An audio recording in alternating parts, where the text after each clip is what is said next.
मीरा भाईंदर भागामध्ये शिंदे गटाचे मंत्री प्रताप सरनाईक आणि भाजपचे आमदार नरेंद्र मेहता यांच्यातला राजकीय संघर्ष शिगेला पोहोचलाय। त्यामुळे महायुतीतील अंतर्गत कलह आता चव्हाट्यावर आलेला आहे। या संघर्षाची ठिणगी पडली ती सरनाईक यांनी दहिसर ते काशीगाव मेट्रोच्या उद्घाटनादरम्यान मेहतांवर केलेल्या आरोपांमधून। त्यानंतर सरनाईक आणि मेहता यांच्यामध्ये कसा कलगीतुरा रंगलाय पाहूया। मीरा भाईंदरला 30% जागा तरी मेहता साहेबांच्या 30% तुम्ही घेऊन 10% मला द्यायला तयार तरी आहे। सरनाईक साहेब उठ सूट थाऱ्यावरनं येतात आणि आरोप करतात। आता त्यांना 30% ते बोलतं जागा माझी आहे। 30% मध्ये त्याची किंमत होते 2 लाख कोटीपेक्षा जास्त। माझ्याकडे कमीत कमी 20-25 चार्टर असले असते असे आणि एवढे पैसे असले सरनाईकला मी कामावर ठेवलं असतं। तर बोला ह्या पद्धतीमुळे त्यांची जमीन एवढ्या मोठ्या प्रमाणात आहे। जर मीरा भाईंदरचं क्षेत्र बघितलं तुम्ही तर 30% जमीन त्यांची असण्याची शक्यता आहे।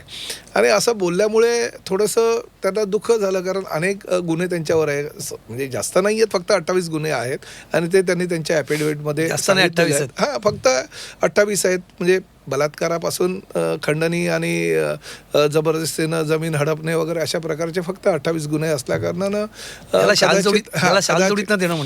कदाचित बलात्काराचे गुन्हे वगैरे सांगतात हां त्यामुळे कदाचित त्यांचं म्हणजे थोडंसं ते भडकले असतील। माझी भूमिका काय, मी कधी कधी स्पष्ट बोलतो आणि जे आहे ते खरं बोलतो आणि हे काय मी म्हणत नाही आहे, कारण त्यांच्या ॲफिडेव्हिटमध्येच त्यांनी तेवढं गुन्ह्याची कबुली दिलेली आहे।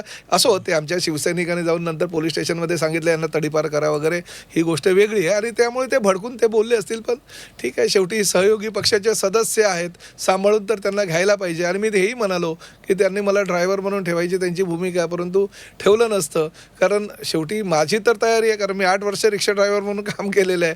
परंतु सगळ्या आतल्या बाहेरच्या गोष्टी कळल्या असत्या, त्यामुळे त्यांच्या प्रॉपर्टीमध्ये थोडाफार परिणाम झाला असता म्हणून कदाचित त्यांनी ते वाक्य वापरलं असेल। पण शेवटी सहयोगी सदस्य आहे, त्यांना चुकीचं जरी बोलले तरी सांभाळून घेणं मी माझं कर्तव्य समजतो। तुमच्यावर पण त्यांनी काही आरोप केलेले आहेत, तुमच्यावर 28 गुन्हे दाखल आहेत असं त्यांचं म्हणणं आहे।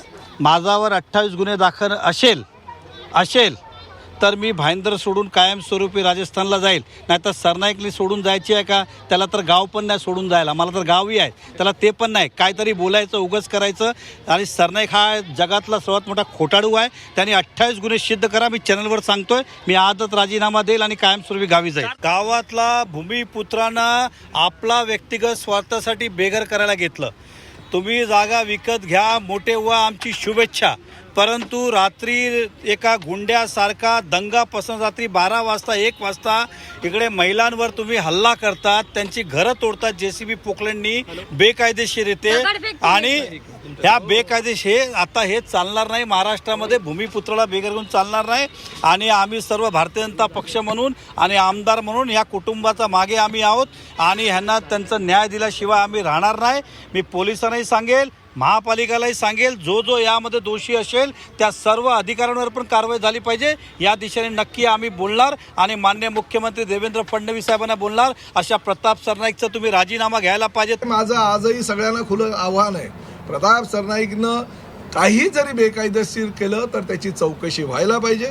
जो न्याय सर्वसामान्य लोकांना लागतो तोच न्याय मंत्री असला म्हणून काय झालं प्रताप सरनाईकला सुद्धा लागला पाहिजे।